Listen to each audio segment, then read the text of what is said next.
Welcome to Get an A in TOK. I think I grade more TOK essays than anybody in the world. I tutor, I grade on Fiverr, and then I do some stuff for my own school, my own students, and I want to help you out. I want to give you some tips and some things to look out for when you're working on the May 2023 TOK essays. Let's get an A in TOK.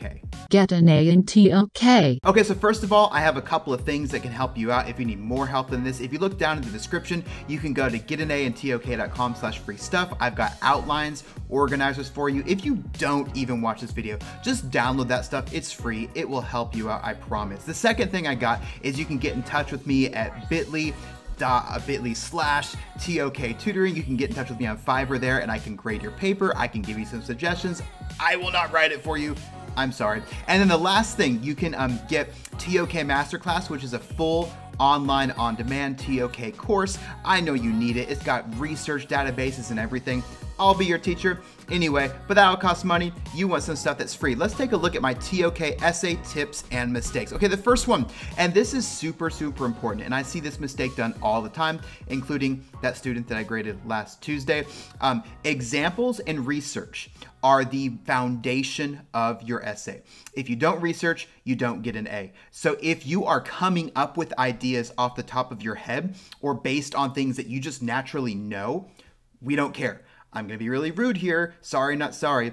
You're a high school student. We don't care what you think. We care about what university professors think. We don't care about what you learned about psychology. We care about what the psychologist learned about, okay? So make sure that your evidence is the foundation. You're getting their ideas, not yours. And then finally, you are looking at academic sources to get those ideas. I'm really active on the subreddit for IB, and if you're not, you totally should be up there. But I see a lot of people saying, I don't know how to start my TOK essay.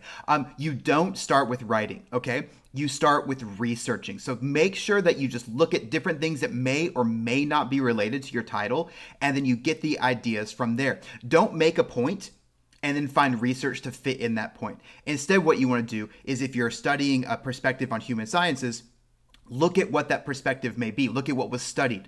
Look at what was learned. Look at how they learned it.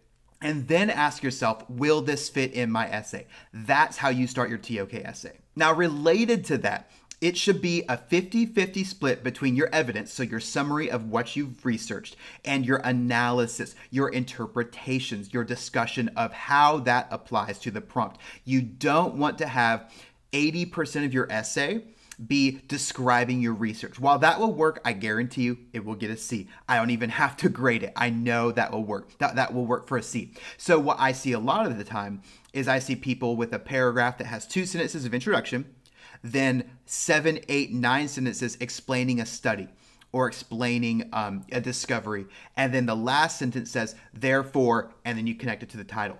Totally works to get a C, but it's not going to get a B or an A. So you need to have analysis, and I'll get to that in a minute, what that exactly means. The next thing, and I see this all the time, you need to understand your terms. So you need to understand what bubbles are. There's this prompt about bubbles, and I have graded multiple papers where it was clear the student writing it didn't know what a bubble was.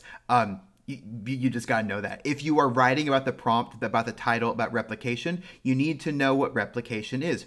Don't pick the prompt because you think it's easy. You have to know what it's asking. Now, probably the biggest question is about introductions. And I always say this, introductions won't make or break your grade. So don't stress or spend too much time on them. I actually encourage students, don't write your introduction until the very end. At my old school, they're having people write introductions first.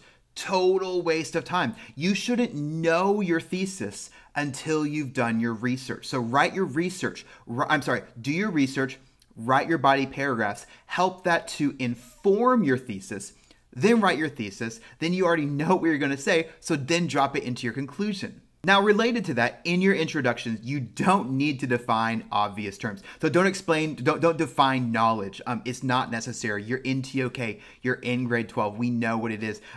There's another, I've read it multiple times, the prompt about visual representation. You don't need to define what visual representation is. But if there's a contested term, such as important, and you want to define the word important in a certain way, absolutely do that. Just don't define things that you could have defined, in grade 7 or 8. Now, after we've written the thesis, we've written our body paragraphs, one of the things that you want to do is have a great conclusion. And a summary is a waste of your word count. So give a takeaway, a lesson, or a personal application that you've discovered. So basically, I have learned so much in this TOK essay. Thank you, IB, for making me do this awful essay. So here's what I'm going to do with that knowledge, okay? So don't just summarize. If you're gonna summarize, just make it really, really short. There's an essay that I'm gonna make a video on later.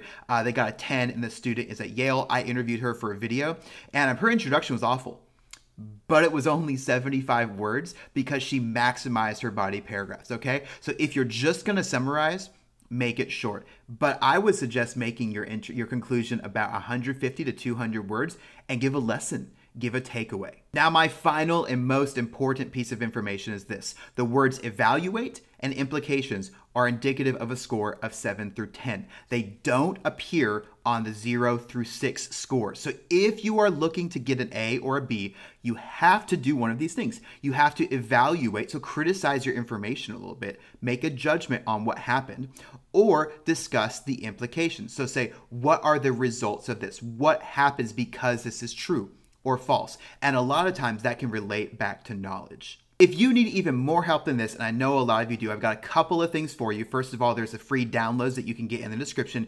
You can get in touch with me on Fiverr. I can mark your paper, bit.ly/TOK tutoring. And then also, if you need a lot of help, TOK Masterclass, where you can learn everything you need to know about TOK, every single lesson, every single unit, and a research database as well. Teachers, there's an online community. I'm working on a podcast. Yes, teachers even subscribe to this channel. So anyway, I hope this video is helpful with the essay, and I hope TOK sucks a little bit less than it did at the beginning of this video. I'll see you next time.